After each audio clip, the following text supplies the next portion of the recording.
Bueno, a Carlos Zanini también le quiero preguntar algo de esto, pero sobre todo dada su enorme trayectoria en la gestión pública, además de en la vida política, en estos planos justamente, y bueno, además la verdad que me resulta ineludible el hecho de que para él todo esto de lo que venimos hablando tuvo consecuencias muy concretas, que fue la prisión, digamos, no se me escapa ese dato. Entonces, es un poco rara la pregunta que le voy a hacer, porque yo voy a preguntarle qué efectos genera esta judicialización y esta criminalización, pero él los vivió en carne propia. Pero sí me gusta la idea de que lo analice un poco en el contexto del libro de Marcos. Sí, de eso quería... Muchísimas gracias. No, de nada. Muy buenas tardes. Discúlpeme las ganas de hablar por ahí, ni la forma, el respeto, pero...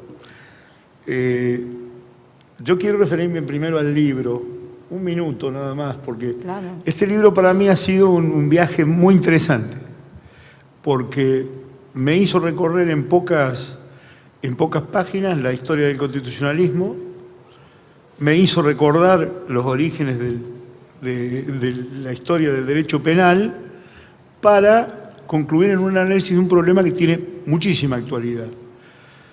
Después veremos por qué digo tiene muchísima actualidad y cuáles son las características de ese fenómeno. Y por último tiene también un diagnóstico y una propuesta. Es decir, es un buen viaje que termina con el buen sentimiento de no haberlo recorrido sin aprovecharlo. A mí me ha movilizado muchas cosas y me ha llevado a ver muchísimas otras. En lo particular, ahí me vino a solucionar un problema que para mí ya era prácticamente existencial. Yo cada vez que dicen lawfare, digo, no le digan así, no le digan así. En el alma, en el corazón, en todo. ¿Por qué? Porque guerra jurídica no es esto, no es una guerra jurídica. El concepto de guerra jurídica está para la guerra y forma parte complementaria de la guerra cinética. Es decir, un auditor de la Fuerza Aérea de Estados Unidos, Dunlap, dijo, ojo, en la condición en que está Estados Unidos de tanto poderío militar, para poder dar batallas, tiene a la vez que tener que dar la apariencia de una guerra jurídica, de que una guerra tiene el derecho de su lado. Entonces fue a buscar en esta palabra, lawfare, un pretexto para decir, mire, pongan un abogado, con cada general, con cada oficial pongan un general, porque las guerras tienen que hacer, porque si el pueblo norteamericano ve que estamos en una guerra injusta, no nos va a apoyar y necesitamos que nos apoye para dar esa guerra. Es decir, es un problema de la democracia y del poderío militar, donde muchos, con muy pocos medios, derrotan a un poderío militar exagerado. De ahí surge la palabreja. Traída a la política, uno ve que se nutre de bagajes que no tienen nada que ver con lo jurídico. Ya no es que estás tratando de pintar una guerra como jurídica, sino que estás agrediendo la Constitución, las leyes y los procedimientos para encarcelar o para perseguir individuos, simplemente para tocarles lo más valioso que el individuo tiene, que es su propia reputación. Entonces, mi problema era, ¿cómo digo esto sin nombrar la ley, sin decir que es una guerra jurídica? Y el título de este libro es, claro, si es criminalización de la política, no es que no se me había ocurrido antes, no la había visto desde el punto de vista que la plantea Marcos y le agradecí, porque esta palabra es más adecuada a eso, que no se reduce, acá está, no es una enfermedad del Poder Judicial, no es una enfermedad de la sociedad argentina, no es una enfermedad cultural de los argentinos, es un nuevo modelo de dominación. Es un nuevo modelo de dominación que utiliza libretos fríamente pensados, difundidos con medios con suficiente poder para hacerlo, y artífices dentro del Poder Judicial para darle una apoyatura. Esto, yo por ahí arriesgo, a mí no me gusta ser autorreferencial, pero yo estuve mucho tiempo dando charlas en donde hablaba de la página 54 de un libro de Umberto Eco, un libro del 2015 de Umberto Eco. En la página 54 hay una escena aparentemente inocente, pero que me pinta esto. Yo siempre le emparenté con esta criminalización de la política. Estaba en Italia el Mani Pulite en marcha, y entonces había el desprestigio de la política, la gran participación en los medios, el gran ruido mediático y sobre todo el desapoderamiento de una clase política. De modo que uno de los partícipes de la charla le dice, mirá, dice, yo me di cuenta con esto del Mani Pulite que Estados Unidos ha decidido prescindir del Partido Demócrata Cristiano y del Partido Socialista para dominar Italia. Ahora lo va a hacer a través de los medios, con un libreto escrito por los servicios de inteligencia y utilizando a la justicia. Es una descripción de Umberto Eco que no es para nada inocente, le escribe un año antes de morirse, y está en un pequeño librito que se llama Número Cero, que casualmente tiene la gran metáfora de que finge un medio para dominar, para influir en la política. Me fui por una rama que ni quería tocar porque yo la consideraba muy repetida, pero para decir esto, ojo, es un sistema de dominación política que nos están imponiendo, es enlatado que nos mandan. Por eso aparece en la Argentina hubo persecuciones siempre. Es decir, en la Argentina se dio el primer golpe en 1860. Es decir, a Derqui lo depusieron y el gobernador de la provincia de Buenos Aires, Mitre, fue presidente. Y de ese golpe no se habla. Y junto a la acordada 130, que tiene una rara particularidad que hasta no respeta la forma, y le voy a decir con qué se emparenta también. La acordada esa no está tomada solo por los miembros de la Corte. Firman los miembros de la Corte y firma el Procurador General ante la Corte.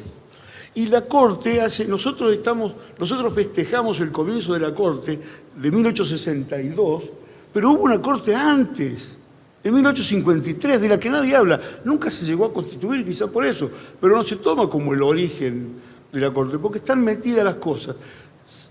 Sarmiento dijo que la Constitución del 53 se dictó en un cuartel. Y él, que forma parte de una Constitución en 1860, que violaba la forma de la de 1853, porque la de 1853 decía, esta Constitución no puede ser reformada, será reformada por 2/3 de sus miembros, de los miembros del Congreso, pero no podrá hacerse ninguna reforma antes de los 10 años. Y en 1860 se hizo una reforma y nosotros la respetamos. Fíjate la paradoja, cómo nos han ido enseñando la historia argentina. De la de 1860, Sarmiento dijo, bueno, y se está entre el humo de la pólvora de Cepeda, ¿no? Es decir, como que fue una cuestión de época muy cortita. Bueno, a esa acordada yo le sumo otra cosa que nosotros prácticamente ignoramos, que una constitución en la República Argentina fue derogada por una proclama. No un decreto, no una ley, no otro texto constitucional, una proclama que tiene la rara particularidad que la hace parecer a la acordada de 1930. La firman el presidente, todos sus ministros y el vicepresidente también, ¿no? La proclama declara vigente la Constitución del 53 y sus reformas, y deroga la de 1949. Nosotros cuando hablamos de historia argentina, muy pocas veces recordamos ese itinerario de nuestras instituciones. Y nuestras ignorancias, como bien decía siempre, y otra cosa que repito constantemente, Scalabrini Ortiz, en nuestra ignorancia hay una obra maestra de la imaginación. No nos hacen acordar de esas cosas para que pensemos que el peronismo no respeta las instituciones. Y el llamado liberalismo o la derecha argentina sí. Y en realidad la historia demuestra que la Constitución del 49 tuvo mucha más legitimidad que las anteriores constituciones y mucho más respeto por la forma que las anteriores constituciones. Y que la Constitución más prolija también fue protagonizada por el peronismo, la del 94, que terminó convalidando todos los textos que fueron reformados hasta ese momento. No sé por qué llegamos hasta acá, no me quería ir tan lejos, pero digo, nos enseñan la historia y nos enseñan a analizar las cosas con una estrechez que este libro no tiene.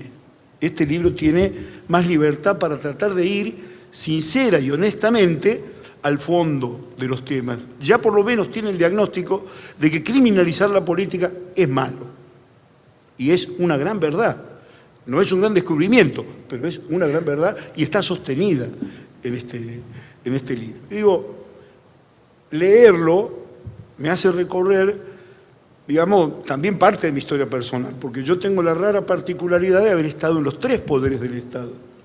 En la provincia de Santa Cruz fui funcionario de decreto, designado por Néstor, después fui electo por el pueblo como diputado y después indirectamente electo por el pueblo para ser miembro del Tribunal Superior de Justicia. Después la vida me trajo a Buenos Aires y una larga carrera administrativa siempre en el mismo lugar. Un mismo lugar que en 12 años y medio tratáramos de hacer un cambio muy importante. Y después me siguió dando ejemplos, bueno, me puso del otro lado de las rejas también, digamos. Con lo que completo el círculo. Y víctima de este sistema de cosas. Porque hay cosas del libro que son muy interesantes, que yo marqué para leer y que tienen mucho que ver con este modelo de dominación. El libro dice: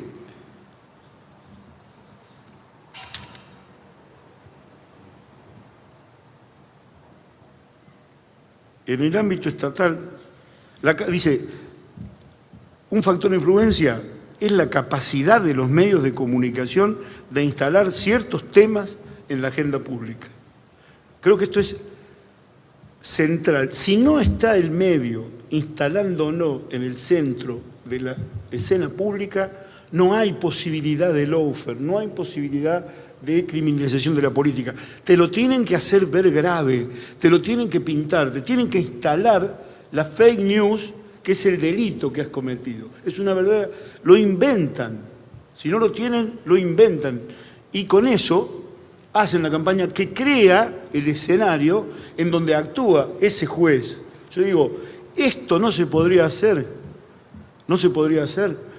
con funcionarios que respetaran la Constitución y que respetaran las leyes. Y con jueces que hagan cumplir la Constitución y las leyes. Y que no tengan miedo, es decir, no tienen que ser débiles y tienen que ser valientes para sostener su verdad, a pesar de que a lo mejor una mayoría no esté de acuerdo. Sin embargo, nuestros jueces, con un sistema de medios ultra concentrado, no tienen la posibilidad de parecer ante sus congéneres como buenos jueces, porque saben que van a tener la tapa en contra de Clarín. Este es el modelo por el que domina Clarín, porque si Clarín dice que sos un mal juez, te envenena la vida, te saca de la vida pública. Y esto nos lleva al corazón del lawfare. ¿Por qué la criminalización? Porque en un mundo que va perdiendo valores, en un mundo en donde se va criticando mucho a la incapacidad de los estados y en donde los estados se están achicando frente a las corporaciones, es necesario darle al individuo alguna certeza, y donde encuentran certeza no es en los poderes judiciales, es en lo que llaman justicia, que es en el valor justicia. Ese valor justicia, fíjense ustedes, a pesar del desprestigio que tiene la justicia como poder, la gente cree que si la justicia te busca es por algo. Y ahí utilizan todo el poder mediático para avanzar sobre tu reputación, ya desde el momento en que estás designado como sospechoso. Hay trabajos muy interesantes de cómo se respeta o no el principio de inocencia, por ejemplo en España, con titulares del diario El País, y uno se da cuenta, y uno repite como autómata, no la presunción de inocencia, como esto, que aquello, que la historia del derecho penal. Pero resulta que te pusieron el sospechoso de la violación de la joven que apareció muerta, o te ponen al revés, qué sé yo. En la descripción de la noticia, en la presunción de inocencia se fue al carajo, ¿no?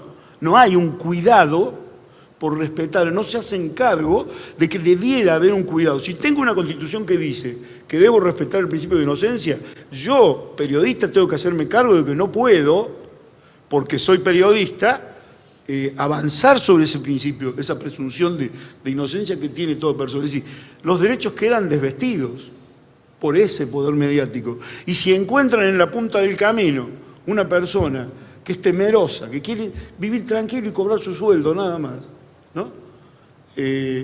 Estamos en un problema. Le imponen la sentencia. Entonces la sentencia se escribe. Y además, si tenemos un juez que opera y que da a conocer parte de lo que va a decidir, o por ejemplo te avisan que una pericia que se va a hacer dentro de 6 meses por gendarmería te va a dar que lo asesinaron a Nisman, estamos en un problema, ¿no? Ahí necesitamos jueces que digan, no, pará, acá hay una Constitución, acá hay derecho, esta persona tiene derecho, yo no puedo tomar esta decisión. Sin embargo, algunos jueces eligieron otro camino, derogar la norma explícita para implícitamente establecer otro tipo de norma. Eso es la doctrina Irurzun, es eso. Los códigos no dicen eso que dice él. Y es más, la doctrina condenó siempre eso. Cualquier académico lo va a enseñar a sus alumnos. Sin embargo, qué sé yo, se da la paradoja. Supuestamente, mi prisión preventiva era para que yo no pudiera impedir la investigación. Pero en el tiempo que yo estuve detenido no se sumó nueva prueba. Es más, se cerró el sumario y se elevó a juicio, de modo que mi detención pasó a ser absolutamente, además de ilegal, infundada. Y los jueces repetían como autómatas, nada ha cambiado, y lo sufría el pobre Mariano cuando quería dar la lucha para que hubiera una... Es decir, hay un problema. Por ahí habrá algunos que quieren hacer muchos cambios, por ahí habrá otros que dicen no se necesita ningún cambio. Lo cierto es que si no ponemos jueces que tengan capacidad para ser jueces, honestidad, rigurosidad científica y carácter para ser jueces, estamos en un problema. Pero además hay otra cosa que para mí se ha transformado en el punto central que nosotros debemos cambiar. En este libro están muy bien analizados los peligros de la criminalización de la política.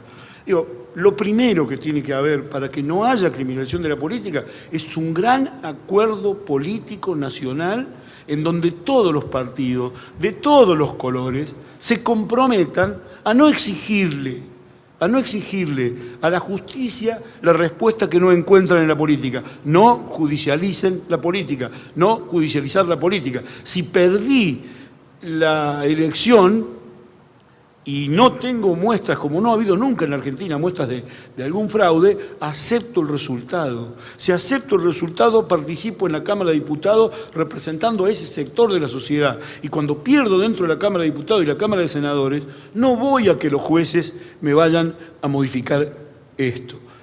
Para empezar, pero como un gran acuerdo, no exigirle... Es decir, la única exigencia que tiene que haber de los partidos políticos, de los militantes políticos y de todos al Poder Judicial es que cumpla la Constitución y las leyes y encarguémosle de darle las mejores leyes que estén en consonancia con la Constitución.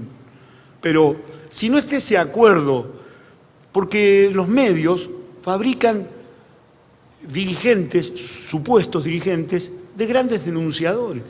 ¿Qué actividad política llevan a cabo? ¿Qué militancia llevan? Una Graciela Ocaña, no quiero nombrar para no darles más entidad que la que tienen, pero en realidad ese gran mundo que es la comunicación iguala gente que se pasa la vida militando, que tuvo desde un merendero a un comedor, que da la vida por sus semejantes, que defiende el barrio, que defiende el pueblo, que defiende la provincia, los iguala con gente que lo único que hace es llegar a los gestores de la justicia y sacarse una foto con una denuncia que la más de las veces es descabellada.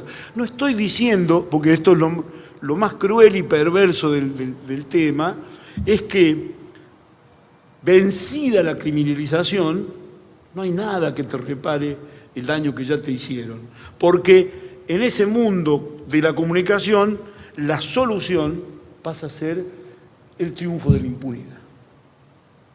Y acá, que yo sepa, hay dos grandes impunidades que no se han podido resolver, que son AMIA y el destino de los 30.000 desaparecidos. Tenemos esas dos impunidades y nadie las ha podido devolver. Ese es un gran muro cultural contra el que tenemos que trabajar todos, con una piqueta, con un palo, con cualquier cosa, con lo que tengamos en la mano para destruir, porque eso es lo que hay que mejorar de la Argentina, que se termine esas impunidades que son la madre de las impunidades. Después, confiar en que la política va a hacer lo propio para no llevarle al juez ese tipo de problemas. Ya Noam Chomsky dice que Madison pensó al Poder Judicial como uno de los contrapesos para evitar que los pobres se adueñaran de la democracia. Quizá tenga gran parte de razón, supongo, lo acompaño bastante en ese razonamiento. Por ahí los chequeos y balances que tienen la Constitución norteamericana, por ahí nos llevan a estas cosas. Yo escuché decir de Marbury versus Madison, y yo, si quería provocar alguna risa en Olivos cuando almorzábamos con Néstor y Cristina, nombraban Marbury versus Madison, y Néstor me tiraba con algo y Cristina se reía de mí. Pero es un punto clave, es un punto clave. Lo que aprendí después es que no todo empezó ahí. El propio Mariano me trajo un fallo del 1600 en Inglaterra que tiene la estructura de un análisis preconstitucional, llamémosle, porque no había constitución, porque dice, no, esto está mal, esto no va con el derecho de las Cortes, ¿no? Y también aprendí que no fue el primer antecedente, pero el propio Marshall lo toca en ese propio fallo, porque dice, bueno, ya trataron de darle al Poder Judicial funciones que la Constitución no le da, y hay 3 o 4, sobre todo el tema de las pensiones, querían usar a los jueces. La política siempre estuvo en tensión con esa parte que dejó de manejar. Y este sistema en Estados Unidos tenía, digo, lo pongo medio en suspenso, tenía un cierre que era ciudadano, que era el juicio por jurado. Con el sistema que han instaurado de arrepentimientos y negociaciones de los fiscales, están logrando que ya no se hagan jurados, cuando en realidad la crítica que recibió Hamilton cuando tenía que defender el texto constitucional que habían hecho era que había puesto los juicios por causas criminales, y alguien opositor a él dice, mirá, no quiere que haya más juicios para los juicios civiles. Y no, él dice, yo puse eso, pero no estaba negando que estuvieran los juicios civiles. Nosotros tenemos desde los comienzos, pasó por la del 53, pasó por todas, salvo la del 49, el juicio por jurados. Y tenemos académicos, abogados, defensores, jueces, políticos, que todavía discuten si hay que instaurar o no el juicio por jurado en Argentina. Pero si está en la Constitución, ¿qué esperamos para hacerlo? Ahí también está una posibilidad. Tiene un sentido político el juicio por jurado, que lo advirtió, ¿saben quién? Alguien que venía de un sistema distinto. Alexis de Tocqueville, que cuando lo quieren criticar, dicen era un noble, pero él vino a ver desde Francia, becado, a los 20 y pico de años, que es cuando uno ve el mundo con ganas de cambiarlo. Yo lo sigo viendo igual, pero es cuando más ganas de cambiarlo tiene uno, más o menos en esa edad, y vio que habían seguido un camino en Francia, continuar con la Corte, y tuvieron que inventar unos tribunales de casación para quebrar lo que hicieran esas Cortes, y él vio que en Estados Unidos se había seguido la tradición inglesa del juicio por jurados, con un cambio que le pareció maravilloso, según lo dice él mismo, que en lugar de ser nobles los integrantes del jurado, fueran ciudadanos. Y ahí dijo, ojo, eso no es solo institucional, es político, eso tiene mucho de política y tiene una gran... Y yo digo, en la Argentina, instaurarlo nos podría ayudar en este tipo de problemas. ¿Por qué? Porque uno de los problemas que envilece al Poder Judicial es la vida corporativa, es la vida intracorporativa, en donde uno es amigo o pariente del otro y entonces, como está en distintas instancias, en la instancia de arriba cuida al de la instancia de abajo. Y eso hace que un error garrafal cometido en instrucción llegue a juicio, por ejemplo, ¿no? Cosa que no tendría por qué hacerse si interviene como debe ser el resto del Poder Judicial. Acá tendríamos la posibilidad de que por lo menos en los juicios criminales, porque a eso solo se está refiriendo nuestra Constitución, nosotros no tenemos una tradición como tenían en Estados Unidos de juicios civiles también con jurado, una posibilidad de que un ciudadano se sienta por un ratito con el privilegio de juzgar, que es un fuerte privilegio sobre los demás, y a la vez sienta que alguna vez puede ser juzgado. Entonces, podría hacerse el análisis, por ejemplo, de los trabajos de la primera instancia o de la segunda instancia, de la efectividad que ha tenido ese Poder Judicial, porque si llega un caso a juicio sin ninguna prueba que el jurado pueda evaluar, puede haber en algún momento algún correctivo para quienes una, dos, tres veces enjuiciaron a inocentes que no tenían esa posibilidad. Yo tengo una gran expectativa puesta en eso, pero es una expectativa muy a largo plazo, porque no tenemos ninguna experiencia. Las experiencias provinciales han sido todas buenas, ¿no? Pero es una cosa que habrá que echarla a andar. Digo, nadie tiene la verdad revelada en su cerebro, ni piense que la va a obtener de algún lugar. Esto lo tenemos que construir entre todos, es un trabajo de abogados, de jueces, de políticos, con compromiso con el país y con ganas de que la Argentina salga adelante, que no tengamos que seguir ignorando trechos de nuestra historia para poder seguir estando juntos. Asumir las diferencias que hemos tenido desde los comienzos mismos. Yo, repasando, mire usted, a mí me gusta correr y corro escuchando música. ¿Saben dónde encontré grieta? ¿Dónde encontré política? En la pulpera de Santa Lucía. La pulpera de Santa Lucía, le pido por favor, ustedes no la deben haber escuchado nunca. Es un tema que se cantaba Agustín Magaldi en la década del 20, del 30. Cuenta la historia de una pulpera de ojos hermosos que estaba en una pulpería en Santa Lucía. Y en una parte de la letra a mí me parecía, dice, y volvió el payador y se fue, y llegó el payador de la Valle y se llevó a la vieja pulpera. Un payador de la Valle era un soldado del ejército de la Valle que estaba en lucha, en guerra, con Rosas. Y entonces dice, ya no pudieron los mazorqueros cantarle a la vieja pulpera. Es decir, miren hasta dónde estaba metida, y era la canción de ese tiempo, El Cielo, en la época de Rosas era la manera de comunicación política, o la manera de la propaganda política. Esta canción dice que los rosistas eran todos malos, los mazorqueros, dice, los soldados de 4 cuarteles suspiraban por la pulpera de Santa Lucía, y vino un payador de la Valle. Es decir, yo digo, lo cuento en sentido jocoso, puede ser trágico, porque también era propaganda política, ahí oculta, ¿no? Pero está lleno el tango argentino también. Aparte de los temas de Machiruro, el tango argentino es muy rico en cuestiones. Dice, yo soy del 30, cuando Irigoyen lo embardularon, lo embadurnaron, lo bajaron, le hicieron una mala fama, ¿no?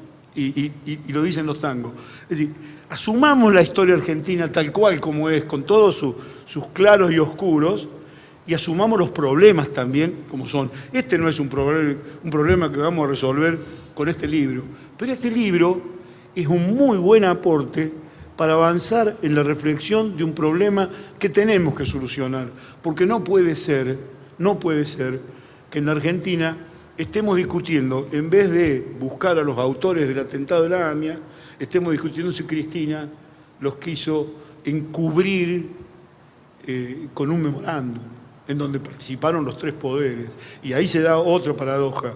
Por un lado, a mí me acusan de haber participado, ¿no?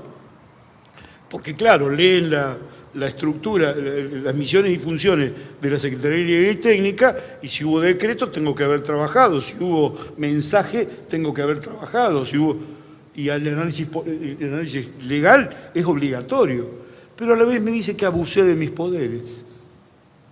Es decir, esas mismas misiones y funciones las tenía que cumplir porque eran mis misiones y funciones, pero no, dice, pero hay un abuso de autoridad ahí. Nadie lo explica, nadie nunca.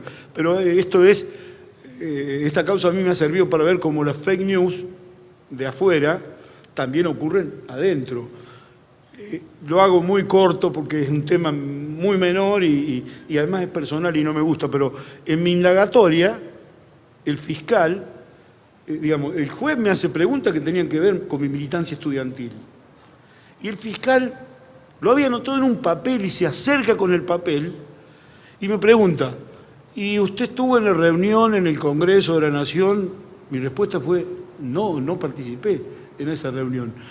Y leo en el requerimiento fiscal de elevación a juicio otras cosas referidas que no fueron preguntadas y la respuesta era aplicada a eso. Es como si yo hubiera preguntado, no tuve nada que ver. Si yo hubiera respondido, ¿cómo no voy a tener nada que ver si es una norma que pasó por la Secretaría Legal y Técnica? Pero ahí, digo, la fake news dentro del expediente. Entonces, una cosa es que lo diga, que me adelante Clarín. Yo tuve que aprender por Clarín de qué me acusaban, porque no supe. Me dijeron 149 pruebas, me puse a ver una por una, no había ninguna referida a mí en particular. ¿Cómo le pasó a los otros? Porque yo cuento lo mío, pero son las mismas, porque eran 149 pruebas para 10, 15 imputados. ¿Cómo puede estar toda referida a todas las personas? El trabajo es otro. Es decir, esa violación, bueno, ¿por qué podía ocurrir? Porque había un interés en llegar a un objetivo. ¿El objetivo cuál era? El objetivo de dominación. Y pasaba circunstancialmente por atacarle la reputación a Cristina y, si era posible, proscribirla.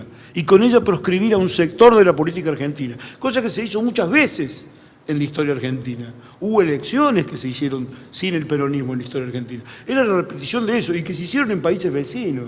Lula y Correa no pudieron ser candidatos en el momento, así que no estoy haciendo una teoría de lo que podía haber, no, es lo que querían. Con Cristina no pudieron, pero el objetivo es que si usted mira la estructura de todas las causas que le han inventado, muchas tienen que ver con la reputación, con la honestidad, tratando de macularla, de llenarla de lodo, y otras, esta en particular, memorándum, tenía por objetivo impedir que fuera candidata. Por eso querían separarla del Senado, por eso lo pide. Es la única cosa que hizo Bonadío desde agosto hasta, hasta el día de septiembre. Y me acuerdo, miren ustedes, hablando de otra marca que dice acá, porque también me toca y ya me fui muchísimo, pero ustedes me van a saber disculpar. Dice, cientos de policías armados, helicópteros y todo tipo de material dispuesto para realizar una tarea tan simple como la de detener una persona. ¿No? Yo no fui acusado por Nisman, no fui tenido en cuenta por Polichita, no existí para Tayano, Bonadío me mete en la causa. Cuando me metió en la causa yo le decía, a María no me creía, me van a meter preso. Es decir, de agosto que estaba citado, octubre que fui indagado, yo tenía la certeza de que ir preso, no tenía ninguna voluntad de prosfugarme en la tranquilidad que me da la inocencia total. Hay un hecho que muestra la necesidad de este tipo de procedimientos. El chaleco, que parece chaleco de fuerza, el casco, esa criminalización bien llevada al extremo. Ocurre que yo advierto que en Río Gallegos, yo estaba manejando el auto, advierto que me están siguiendo. Y yo digo, o son chorros o son policías.